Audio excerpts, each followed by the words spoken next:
Hi guys, my name is Jacob Juma, a comedian, a stand-up comedian performing in English and a graphic designer based in Nairobi, Kenya.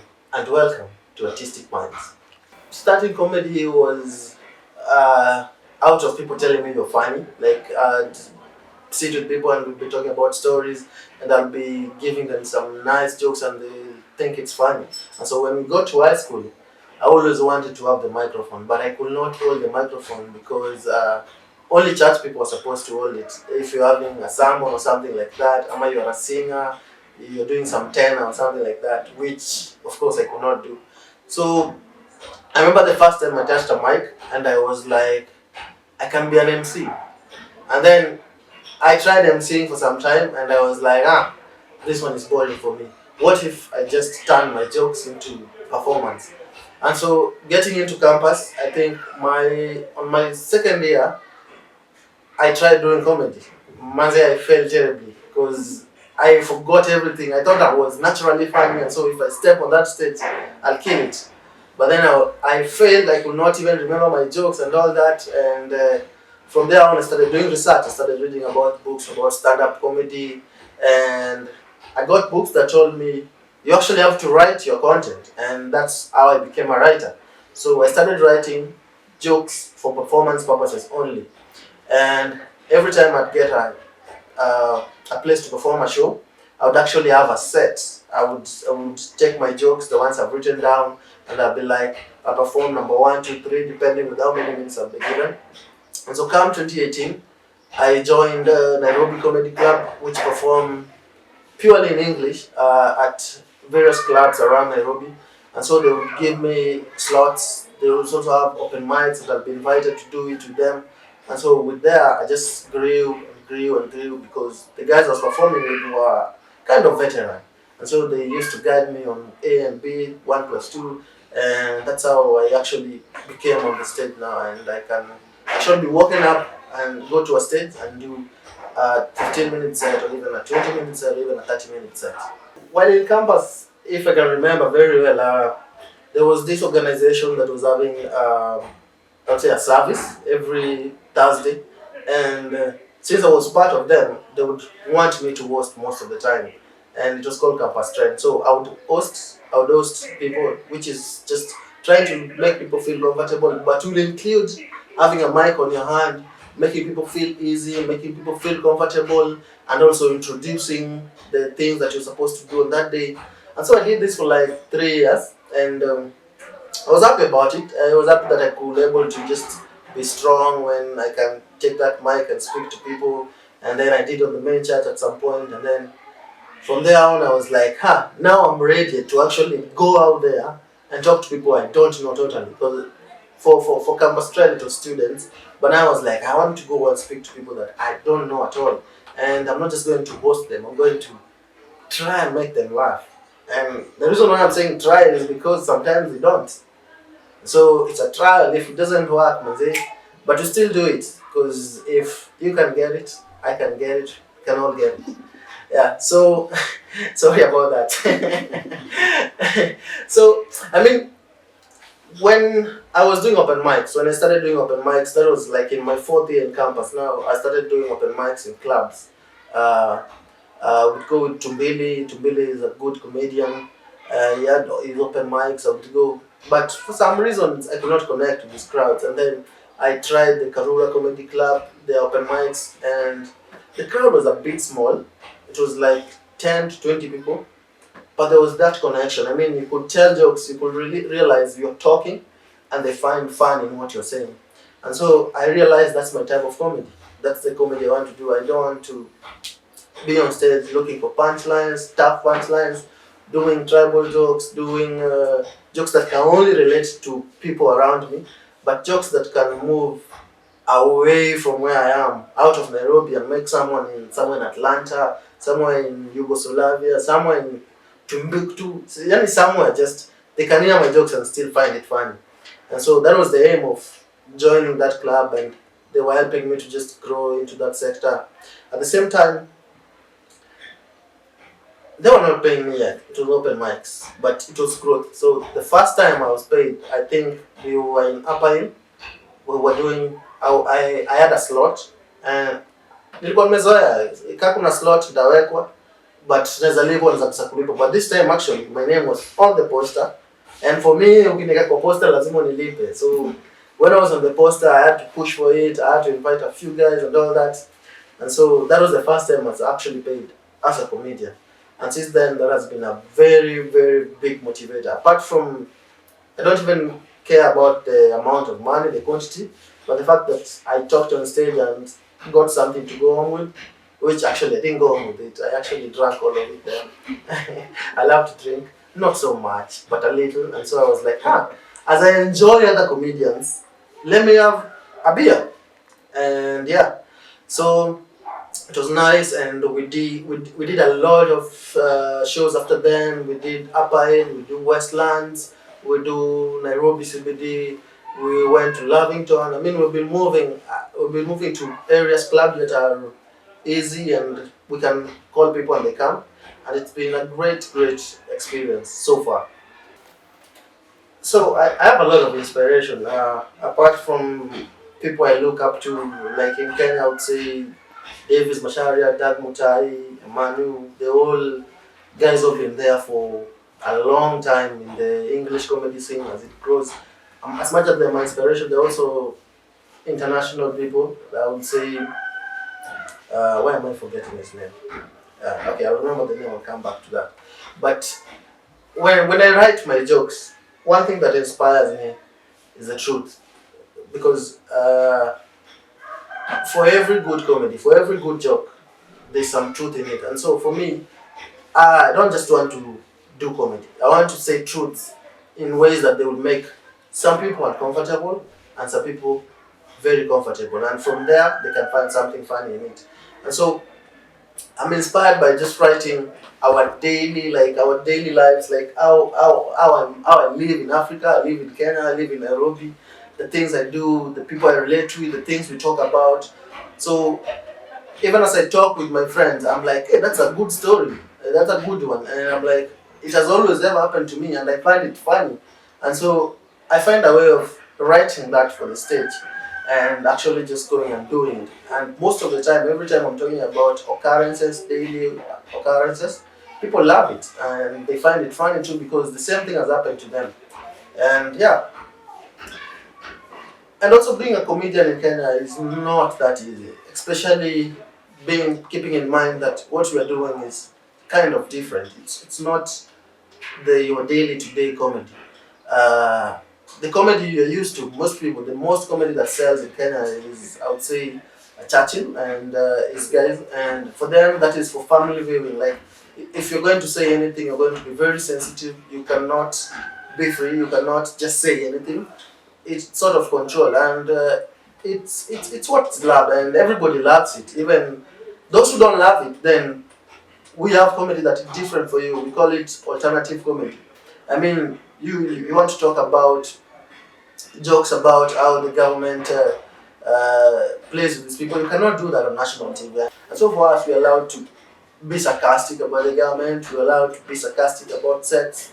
We're allowed to find fun in everything. Like, if we can see fun in anything, there is nothing that will stop you from saying it. And hopefully, at some point, we will grow to be a very big audience. We might not be for family viewing, but we might actually have a nice crowd that will love what we do and they can identify with it.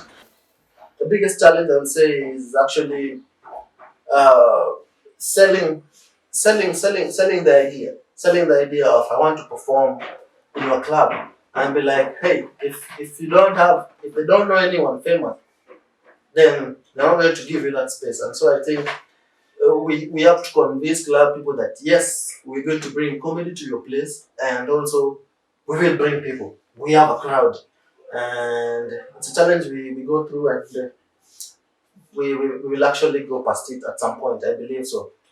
The comedy industry in Kenya is a bit rapid currently, and there are those people who have moved away from the normal comedy that you see on TV, and they're actually using social media to do what you call as comedy sketches. And so the comedy sketch is growing a lot. It's growing, and actually it's nice because there are a lot of people who are on social media, especially these sad times, corona things, people are quarantined. So no one gets that time to go out. So most comedians right now are actually going into sketches. But I've not been so good at sketches because for one, all my writing I do for the stage. And I can say that type of comedy that is going to be that is affected currently so bad with this corona thing is live performances of the jokes and all that. And we are hoping that maybe when all this is behind us, we will grow into a place where we can just call people to see us. And as much as I have no beef with sketches, but I think there are people who are good at it and they're growing. We have seen very big people who are doing national TV comedy moving into sketches. I don't know how much it pays, but I think it does. So that is the type of comedy that is rising right now, and it can be so easy to jump into the bandwagon and be like, "That's what I want to do." But for me, I find it so hard because I don't know. I love to assemble a team. I love to be. I'm a perfectionist, and most of the time I love to do things on my own. And so it's going to be so hard for me to jump into sketches, which is actually trending and actually paying people a lot of money.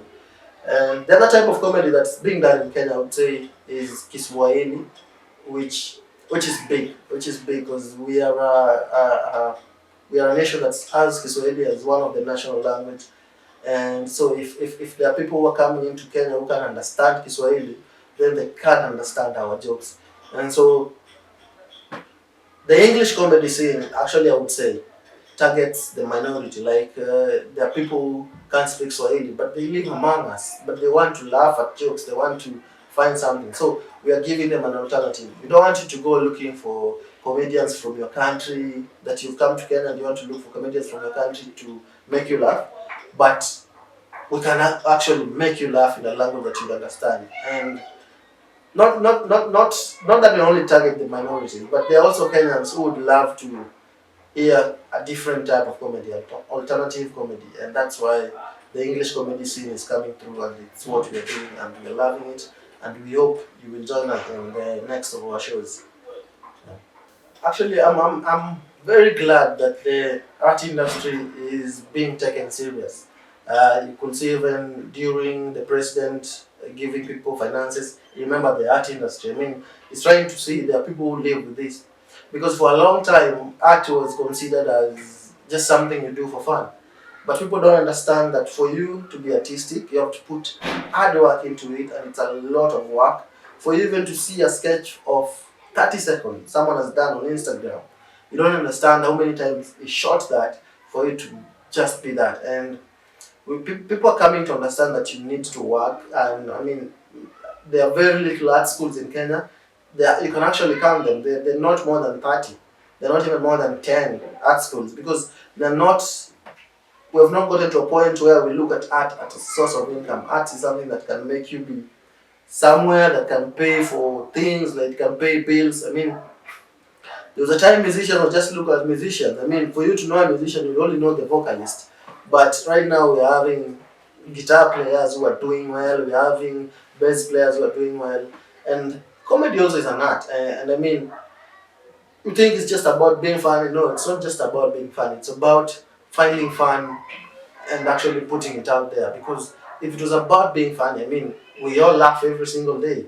And then why do we say someone is funny than the other person? It's because probably he's put more work into finding fun in a lot of things that he does on the daily. And so I think we need to change our mindset that it's not just obvious thing. Like art is just obvious.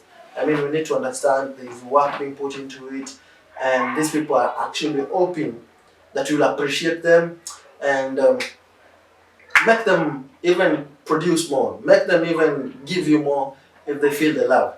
And so far, I have no complaints for the government because I mean they're doing well. They're having music, they're having entertainment, being given money. They're actually paying attention. They're actually raising their eyebrows and saying we can do something about this. We can stimulate some finances into these people, and actually they can do more. Because I mean we have to pay bills, man. And yeah, that's all. So appreciate more art, understand that it's work. It's just like a doctor, just like an engineer. He has to keep on practicing. He has to pay his bills. He has to live. I mean, so yeah, mentality, change the mentality, change how we look at art as a whole. Earlier on, I mentioned that I'm also a graphic designer, which basically means communication creatively, creative communication. And since I'm a comedy and graphic design are all they all fall into this category called creatives. Like you create something. Like someone tells you, "I want to sell this," and you're like, "Okay, go to your neighbors, tell them you're selling this." But someone will tell you, "No, you can do some really good poster, put it somewhere, and then it will reach 1,000 people." And so it's my work as a graphic designer to find a way that I will speak creatively to that client, and I find it nice because all the time I knew as I was growing up I knew I want to create, and I didn't know what I needed to create. But when I first fell in love with graphic design, there was this guy. He was in his room. He was drawing some things with his computer, and I was like, "How are you doing that?" And he was telling me, "Oh, I'm using this software." I was like, "How did you learn this software?" He was like, "I just taught myself." I'm like, "Oh, you taught yourself? I can also teach myself." And so, ta-da-da-da, YouTube. Chap chap, get a software, get a computer, and I loved every moment of just learning Photoshop, learning Illustrator, learning and design and all that. And when it became fun, I started talking to people and I was like, "Yo, do you have any graphic design needs?" And they're like, "Yeah, we do. And can you create a poster for me?" Especially when I was in school, University of Nairobi, someone will tell you, "I'm fine, I need a poster," and they'll be like, "I can do that for you." It was easy. It was easy. I was doing what I love. But then when you speak to the graphic designer, they tell you they're charging, they're getting money from it. And so from there on, I started charging people. If I'm making you a poster, I'll charge you a specific amount. If I'm doing you a logo, I'll charge you a specific amount. And for some time, that became sustainable while in campus. And it could pay for a few bills here and there. And with time, I grew. I grew from knowing graphic design to knowing production of after you've already designed whatever you're designing, how to produce it, and then I got into production. And after some time, I was able to have my own production place where I can produce. We do now printing. We do printing of flyers, brochures, T-shirts, and all that. I mean, it's something that is big and is still growing. And we were getting into the market. We didn't know what to do, but right now we are actually able to serve clients all the way in Rwanda. We have clients all the way in Somali, and I was able, even if the comedy thing didn't pay, I was able to eat. And the reason why I was eating is because there was something else going on, and also I was creatively involved into it. I don't know how things are going to move on after this. I don't know if we're going to remain isolated for the longest time possible, which means I will have to think differently. I will have to think I can never do the stage again, but how do I even still do comedy and still have the live audience on social media, but also get paid through that? Because, I mean, entertainment, jokes, this is the most boring thing. I mean, you cannot watch the same joke more than 3 times. I cannot tell you a joke today and you watch it again and again and again. For a musician, that's easy. I mean, you can watch the same music, listen to it all the time.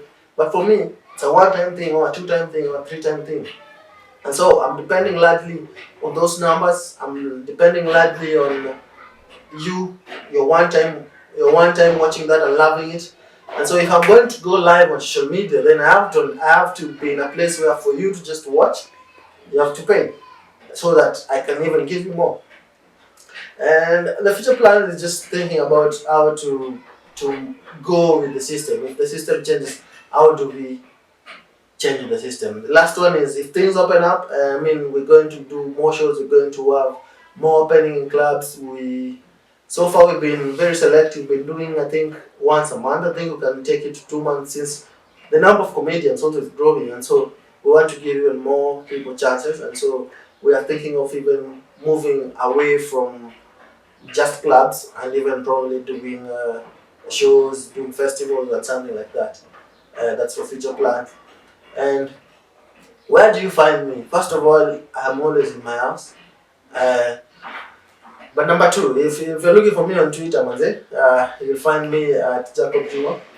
If you're looking for me on Instagram, you'll find me as non-white Jacob, and that is self-explanatory. On YouTube, you'll find me as Jacob Juma. I tackle very mundane topics. On what is the other app that you will find me? What's the other app? On TikTok, I don't know my username, manze. I'm still trying to familiarize myself with the thing. On Tinder, you'll find me as Juma. And yeah. So I don't know if you're looking for me, in those very tough places, if you're looking for me in Pornhub, you'll find me as a user, just like you. Thank you. Yeah, it was nice having you. Thank you for watching. Please subscribe to watch more views on Artistic Minds. I don't know who the next person, but whoever is gonna be bomb just like me.